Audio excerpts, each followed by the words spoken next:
Our next speaker is Nadia. She is a clinical child psychologist licensed, specializes in the working with children, adolescents, and their families. Dr. Nadia provides evidence-based services for a wide range of behavioral health-related concerns, including anxiety, depression, hyperactivity, inattention, and trauma.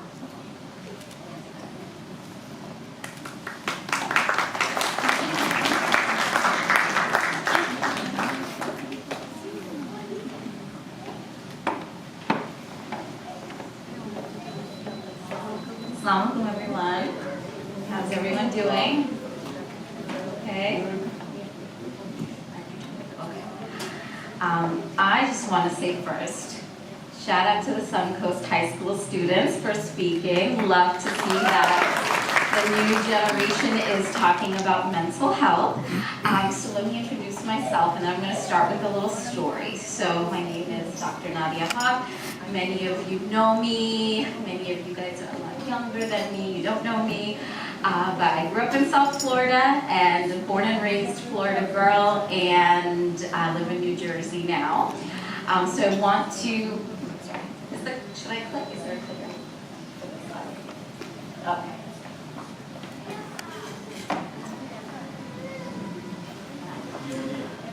First, I want to tell you a little bit about my journey and start with a fun story. Oh, there we go. So how did I become a child psychologist?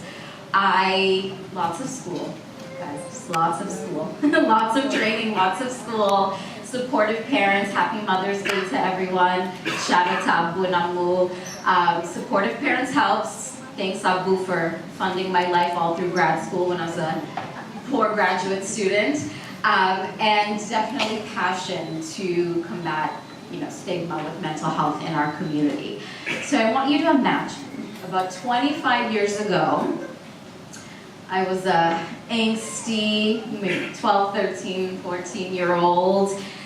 Ammu just picked me up from school. The parents know this, you shuffle your kids around like a chauffeur for much of their middle school and high school career. And I boldly told my immigrant mother that I want to be a psychologist. And so, Ammu was an immigrant, and she said, "Pagolder sathe kotha bolle tumi to nijei pagol hoye jaba." Translation: if you talk with crazy people, you'll become crazy too. I was 13 as, Ammu, you don't understand, what do you guys think? Do I seem okay? I seem okay, right? After being a child psychologist. So all that to say, I'm so proud. I couldn't have even imagined, even when I was in high school like you guys, that our community would even have a seminar talking about mental health.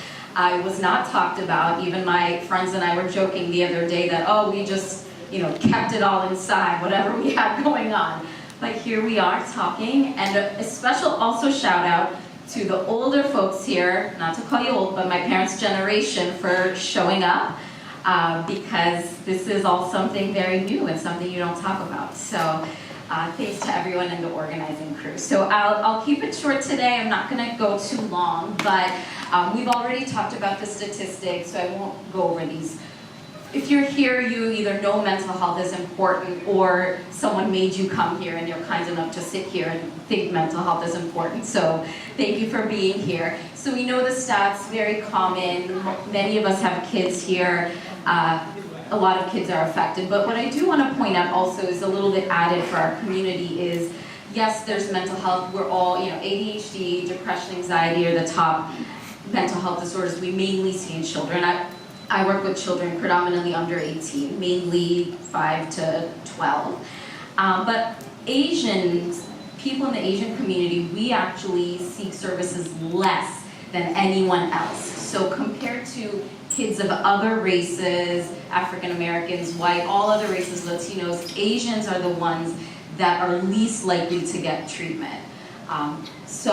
But we still have the same things that other people have, but there's this barrier where people aren't getting treatment as much. And things like immigration stress, generational trauma, there's a lot that happens in our community, and people are not getting the care that they should be getting.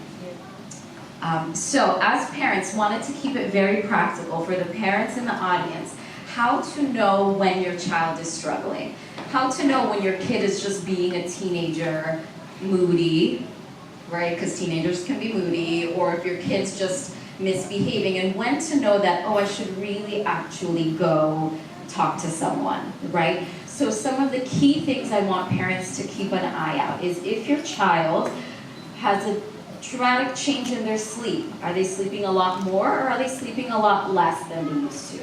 Do you notice a change in your child that is unlike what they normally, their sleep patterns are? Now, it doesn't mean that they have a test coming up and they stay up all night and I want you to panic. That's not what I mean. I mean a change that you're seeing.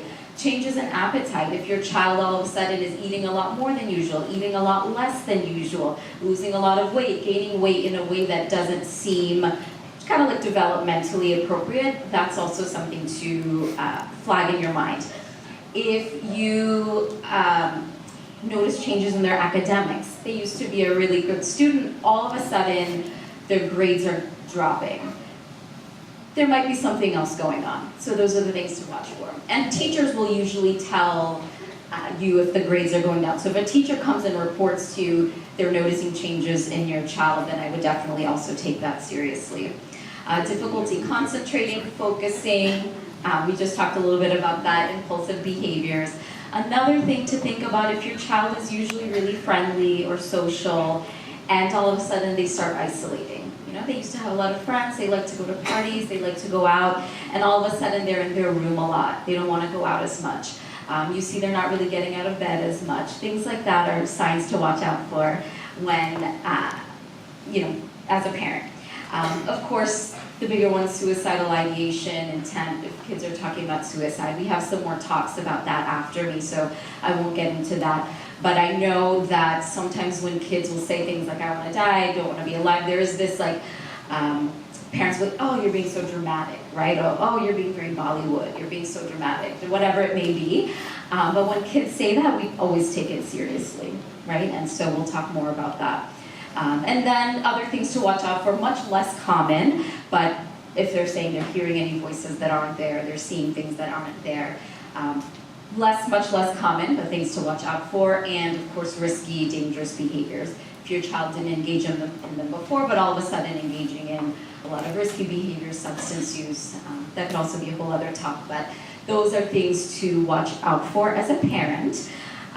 And do your best to not be in denial and actually move forward. So then what do you do next? If you notice these changes in your child, or you notice, or your child's teacher is telling you that they're seeing these changes, there's a lot of people you can talk to, and there's a lot of resources local. I don't live here anymore, but there's local resources that are written out.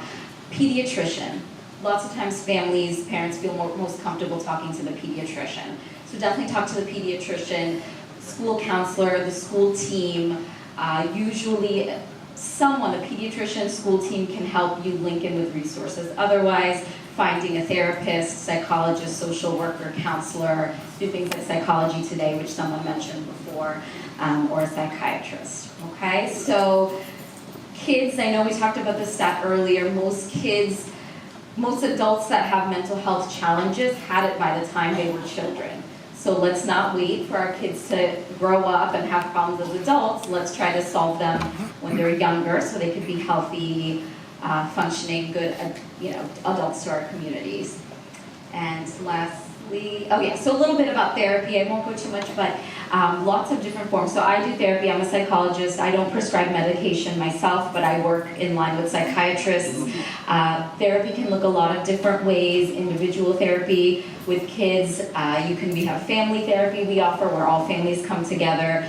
Group therapies, parent coaching. So there are a lot of different options that whatever caters a family's need and what a child needs. So there are a lot of different ways to give children support, and best definitely working in conjunction with a team.